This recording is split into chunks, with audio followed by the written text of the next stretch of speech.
What's good, YouTube? It's your boy Swagger940 coming at you with another video. Make sure you like, comment, subscribe, all that good stuff. Today we're going to be reacting to Gen Z's obsession with violence. It's going to be me. It's going to be chat. Let's get into it. Imagine this scenario. You wake up for work at 7:15 a.m. to get ready, have to deal with an hour worth of traffic because road infrastructure in America is designed by people, I presume, who have never drove a car. You manage to make it just in time for your shift at 9. You work at the movie theater. All you have to do is make sure people have the right movie ticket and sweep the floor. You walk into one of the theaters as two final words are uttered from a movie. I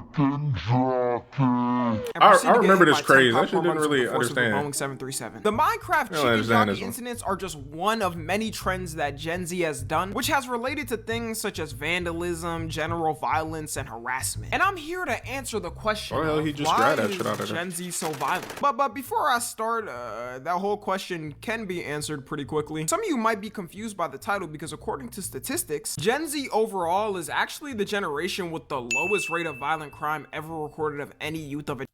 But it's different though, like, I get that, but it's different because the internet and shit is different now. Like back then, it was kind of everybody's gonna be more violent because there's less shit going on.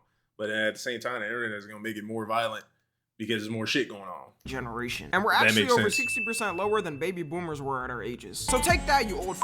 And now that I know about this, it's funny when I'm walking by grandma and she starts to clutch her purse. Like, I should be the one clutching my purse. Your generation was 60% more violent than us. So even though traditional violent crimes are way lower with us, we have way more of a psychological violence and mental violence. Just like I mentioned at but because of the computer though, like because of the internet, like you can do that from a distance now. At the start of this video, one of our things is dangerous challenges. Growing up seeing these crazy challenges. Challenges too though. Challenges too. That's a valid take. Develop well. Like I remember the first time I saw someone doing the salt and ice challenge and thought how wild it was. If only they could see what we have now. People were intentionally burning their skin off for views and likes. And when I forgot about that. Burn your hand like and shit. Sponge. Because I don't know why, but my friends in the neighborhood gathered around to do it and see who could last the longest. They tried to offer me to join in. And, like I like my sexy that's how I got introduced into it. And niggas like, yeah, come on, it's a challenge type shit. You gotta see who can hold it. I didn't know it was gonna burn you though at the time. This was crazy. It was dumb shit. I'm good off that. So us growing up with this mentality, of course nowadays we're gonna come up with dumb challenges and try to do it for views, which the Gen Alphas shall grow up and carry the tradition on after us. But on TikTok for us, I never understood why they was stealing like stuff out of the toilets, and I didn't get that one either. I'm like, what? Worse. I don't know. Maybe I'm just old. I don't know. Easy ass views for almost anyone. Usually the challenges back then were absolutely brain dead, but at least it was just harming yourself. The next stage more my age is harming others. The time I visibly remembered things starting to change was with the Devious Lick challenge. I had just graduated that year, is crazy. Luckily I wasn't in high school anymore to witness that bullshit. But we casually made robbery. Y'all was on this chat? Y'all was on this? I feel like in other generations they would have just been too scared to have the audacity to do something like this off being arrested and being scared to be put on the local news and having all their friends and projectors and like what this is fun of them for it. Also, some of y'all may not know, but the Devious Lick trend, they brought this whole trend back. Instead of now destroying school bathrooms and vandalizing them, they're taking school Chromebooks and annihilating them. Okay, I seen this type shit too. This was a while ago though. Damn. What is the purpose though? Like, Come on. I don't get that. I would have been thinking to myself like, what is the reasoning? I don't know if some of these high schoolers don't have a plan to go to college or get any future employment, but they're literally posting these videos on their personal accounts. You would think they would make burners so their school doesn't catch who's doing it, but you can search them on TikTok. No burner account is crazy. Test yourself and see how many of these high schoolers are doing it on their personal accounts. Then of course we got challenges like the Skull Breaker challenge and the Penny Outlet challenge. A lot of this is just for views, but there is another aspect to it.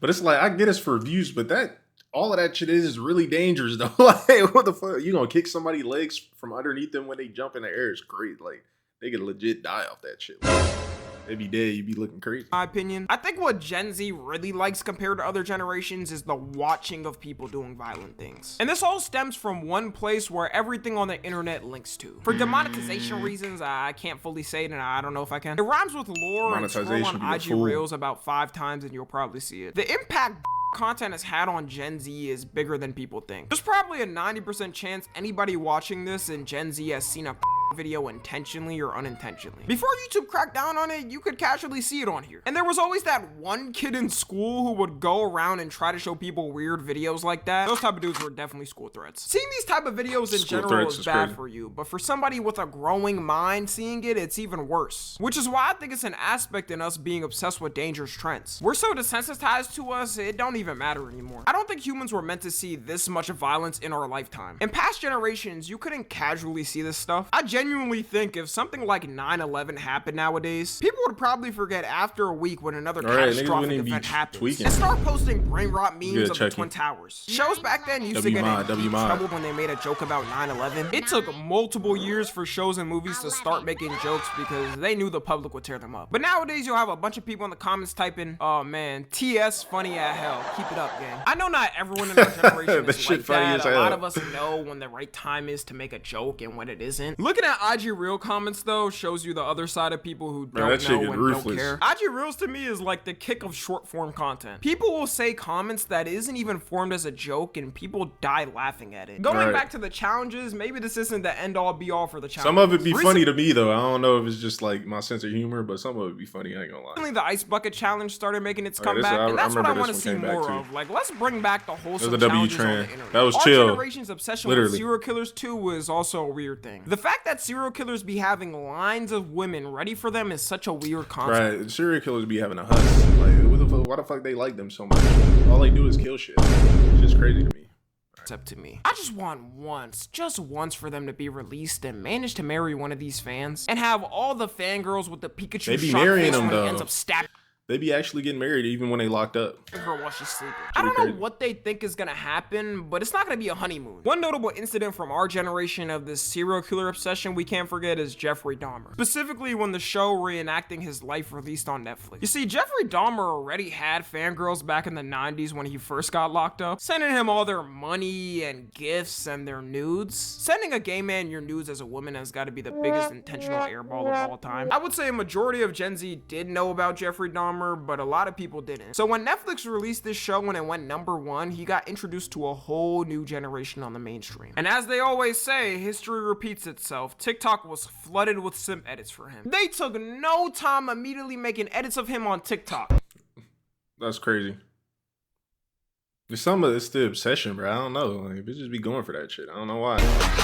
Till I die, all these lollies call me rubbing on her die. TikTok had to go on a spree deleting a bunch of these edits after they were going viral. And you could see a bunch of women in the comments. You should watch that documentary though. It's gas, I ain't gonna lie. Talking about he's so dreamy and kind-hearted. I say we f around and let them find out. Oh wait, we can't because he's dead. Even killers in our generation are getting simped over. In 2021, a guy named Cameron Herron got sentenced to 24 years in prison. The reason was because he was speeding and hit a mom with her daughter, killing them on the spot. One of the most heartless things you can do. And just like Jeffrey Dahmer, they were making edits of Cameron.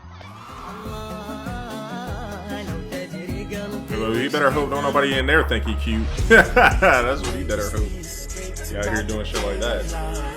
They went as far to even make a petition for him to be released that got 22,000 signatures on it. I'm not gonna lie, I don't ever want to hear women say men are more down bad when like this exists. Would men do the same if a similar thing happened with a woman that looked good? Absolutely, 100%. Fuck no, they wouldn't. No, cause like what? That shit's crazy, bro. That shit's actually crazy. It'd probably be actually women though, sometimes women. But that shows we really equal for real. Gen Z just likes to obsess over any danger in any aspect, like music too. Bro, I'll never forget when every rapper started rocking a shiesty in 2020. Everyone and their mother were running to the store to buy shiesty. Wasn't there. Hit the social media streets like crack. If you grew up around typical YNs, you already saw them rocking it before it became popular. So to me, it was funny growing up and seeing it go from purely hood wearing them to Billy from Utah with a loving family. Some people really don't know how big. Got a shiesty. As y'all know, I was in Japan for about 2 weeks this past month. Go follow on like the IG post by the way because I'm looking. That's why I'm trying to go to Japan. I seen a fully Japanese guy wearing a shiesty and sagging in Tokyo. The only gang you've been fighting is the Hidden Leaf Village, man. Take that off. Out of rap, our generation takes the most dangerous aspects and tries to emulate it. It can't be that lyrical because people call that corny. You pull up to the function rapping like Eminem and people are just gonna die laughing at you. Gangster rap from the— That's so crazy because back like when I was younger, middle school, probably like late elementary, so like 5th grade into like middle school type shit. Like Eminem was fire for real, but then like nowadays I see why y'all say that because it's been so much time and all his bars and shit do sound the same. I ain't gonna lie, but he was spazzing when he had less of a like discovery or whatever, discography, whatever. You know the word that I'm trying to say.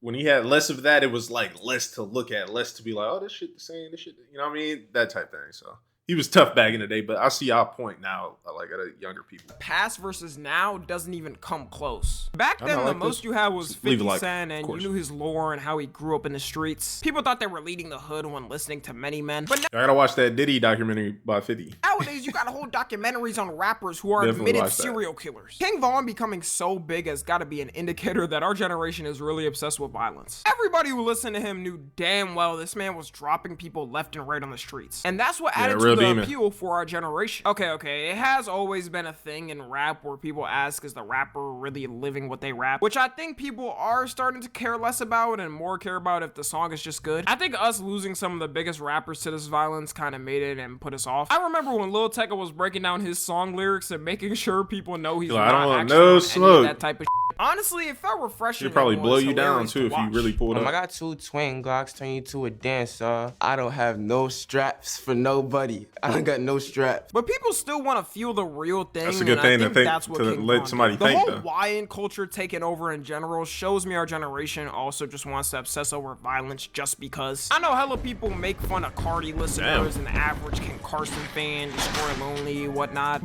If you ever catch me on stream doing some shit like that, get me the fuck up out of there, bro. I ain't gonna lie. Shit dead as hell. I'd never slam my shit on a counter like that. Are you serious right now? Are you serious right now? I can't believe it. All right, let's get back to it. But I'd rather Billy from Utah obsess over Cardi and try to act mysterious than Billy from Utah obsess over King Von and him be a young boy. Like, bro, the top enemy to black people in America is the YN because it makes the whole community look bad. And the fact that it's the most glorified on social media is a blow to the face. Because you'll have the old white people looking at their grandkids and them reenacting Murder on My Mind and blaming everyone that's black for it, even though most black people don't even like them either. I just imagine them waking up one morning and seeing their bundle of joy in their front yard recording a music video like this. You and I dropping names in this month. You say you crazy, can you see me and you do nada? Yeah, you do nada. I just can't take him serious. Like, I'm sorry. I don't know. For one, he a kid. Like, come on now. But I know for a fact he's not doing none of that stuff he's talking about. So anyways, that's everything overall. Let me know how violent y'all are in the comments. Follow me on Twitter, Instagram, and TikTok. Alright, that's been a video, man. Make sure you like, comment, subscribe, all of that good stuff, man. It's been your boy Swagger940. Peace. That was a good video, though. I like that one.